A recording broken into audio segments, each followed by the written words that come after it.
une problématique importante à l'occasion de l'approche des fêtes, ce sont les conséquences de la consommation d'alcool sur votre cœur et votre santé cardiaque. Alors Laurent, a priori, on peut se dire que ça va être un sujet convivial, puisque ça fait quand même très longtemps qu'on dit qu'un verre par jour protégerait le cœur. Alors, vieille idée quand même. Effectivement, au risque de paraître un peu rabat-joie, la théorie selon laquelle la consommation d'alcool a un effet protecteur sur le cœur ou sur la santé de façon générale n'a jamais été clairement prouvée sur le plan scientifique ou sur le plan médical. Donc je confirme, vous êtes rabat-joie, rabat-joie, pas du tout sympathique, mais plus sérieusement, donc on ne peut pas croire, il ne faut pas croire ces études qui nous disaient que l'alcool sur le cœur, c'était plutôt bien. Alors en fait, non. À toute petite dose, c'était. À toute petite dose. On va effectivement apporter un certain nombre de précisions. Mais il faut comprendre en fait que la plupart des études qui ont été faites sur l'alcool ne comparaient pas comme on avait l'habitude quand on s'intéressait à un risque particulier. Par exemple, je suis fumeur ou je ne suis pas fumeur et je compare ces deux populations.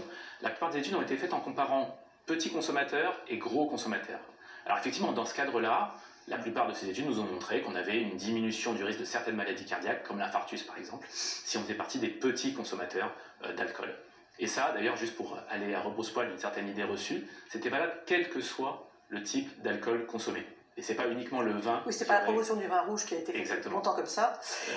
C'est vrai qu'on parle depuis longtemps des effets de l'alcool sur le foie, cirrhose, cancer, également sur le cerveau. On en parle assez peu sur le cœur. Alors effectivement, on connaît bien ces effets-là sur le foie. Sur le cœur, les gens connaissent nettement moins bien. Il faut savoir que l'alcool a des effets directs et indirects. Des effets directs sur les cellules musculaires cardiaques, on va en reparler, et des effets indirects sur les facteurs de risque, principalement l'hypertension et le cholestérol.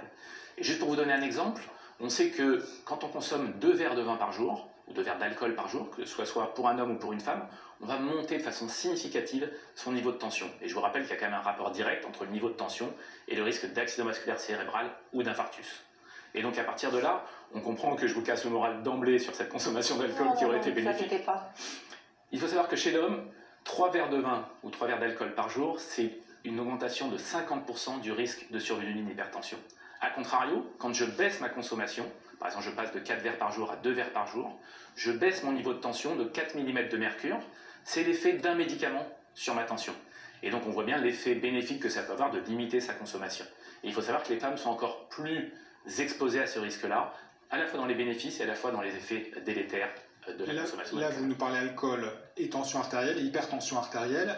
On en est où de l'alcool sur le taux de cholestérol? Alors là, effectivement, on a des effets qu'on va appeler bénéfiques, puisqu'on sait que l'alcool va faire monter le taux de bon cholestérol, ce qu'on appelle le HDL cholestérol, celui qui protège un peu nos artères et qui joue le rôle d'aspirateur dans les artères. Globalement, donc vous allez me dire c'est plutôt bien, et c'est plutôt intéressant. Sur le mauvais cholestérol, il n'y a pas tellement d'effets. La seule problématique, c'est que l'alcool fait monter en flèche le taux de triglycérides, qui sont une certaine forme de graisse, qui va avoir des conséquences néfastes sur notre organisme. Donc on gagne d'un côté ce qu'on perd de l'autre. Je vais faire ma tête de droupie, mais oui, c'est exactement ça. Et donc effectivement, c'est tout à fait ça. Et en plus, si je vous dis que les scientifiques ont prouvé que l'abus d'alcool allait augmenter par 2 le risque de faire des arythmies, le risque de faire des infarctus, le risque de faire de l'insuffisance cardiaque. Exactement. Et en fait, on a vu effectivement tous ces risques multipliés par 2 dans la consommation d'alcool. C'est des risques qui sont quasiment similaires à ceux du diabète, donc on comprend bien le niveau de risque qu'on atteint.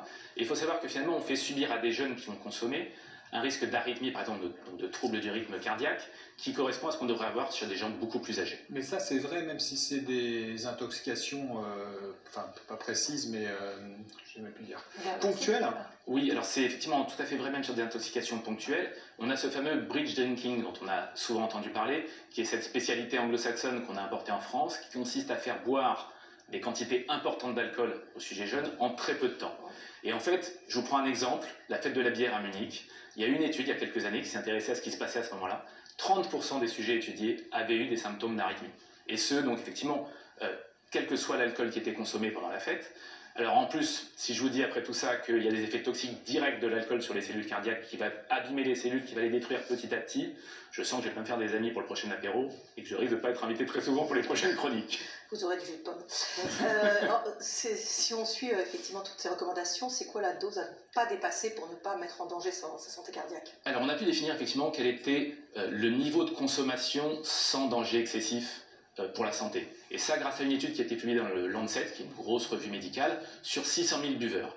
Et on a pu définir ce niveau de consommation à globalement 100 grammes d'alcool par jour. Alors vous allez me dire 100 grammes, ça veut dire quoi? C'est à peu près 10 verres par semaine de consommation. Donc on est quand même en dessous de ce qui est habituellement conseillé ou recommandé. Et il faut savoir que c'est une consommation qui est un peu moins importante chez la femme, pour ne pas arriver à ça. Et on va même un peu plus loin si on suit les auteurs de cette étude, à savoir qu'au-delà de 5 à 6 verres par jour, on aurait une diminution de l'espérance. 5 à 6 verres par semaine. 5 à 6 verres, excusez-moi. 5 à 6 verres, ça fait beaucoup. 5 à 6 verres par semaine, on aurait une diminution de l'espérance de vie.